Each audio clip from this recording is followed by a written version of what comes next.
13 अप्रैल को मोदी सरकार ने जातीय जनगणना की घोषणा की थी और अब जनगणना का नोटिफिकेशन जारी हो गया है, जिसमें बताया गया कि 2027 तक जनगणना पूरी हो जाएगी। इस ऐलान के बाद सपा चीफ अखिलेश यादव ने कहा कि उन्हें भारतीय जनता पार्टी और सरकार के आंकड़ों पर भरोसा नहीं है।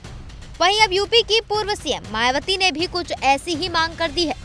मायावती ने अपने आधिकारिक एक्स हैंडल पर लिखा, देश में राष्ट्रीय व जातीय जनगणना का भी कार्य कांग्रेस के समय से लटका पड़ा था, जिस पर काफी आवाज उठाने के बाद अब इस मामले में प्रक्रिया शुरू हुई है।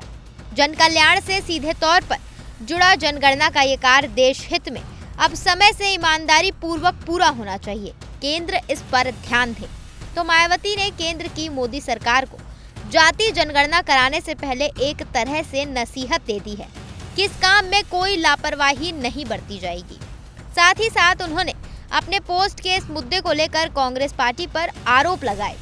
खैर, वैसे तो मायावती ने जातीय जनगणना के मामले पर प्रतिक्रिया देते हुए कुल 4 पोस्ट किए, लेकिन पहले पोस्ट पर गौर किया जाए तो इसमें उन्होंने बीजेपी को आईना दिखाने का काम किया है।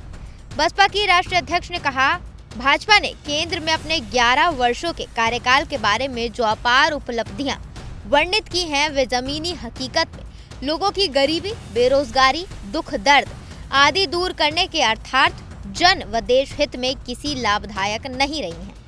सही समय आने पर जनता खुद इनका जवाब दे देगी, जिसकी पूरी उम्मीद। सियासी जानकारों की माने तो मायावती ने केंद्र की मोदी सरकार के कामकाज पर सवाल उठाए हैं। हालांकि उन्होंने साफ तौर पर तो कुछ नहीं कहा, लेकिन इशारों में आगामी चुनाव में बीजेपी की हार की भविष्यवाणी कर दी।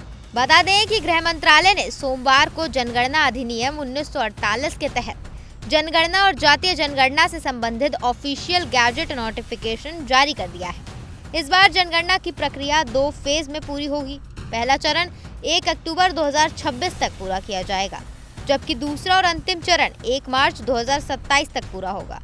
फिलहाल इस नोटिफिकेशन में जातीय जनगणना का जिक्र न होने से सियासत गर्मा गई है।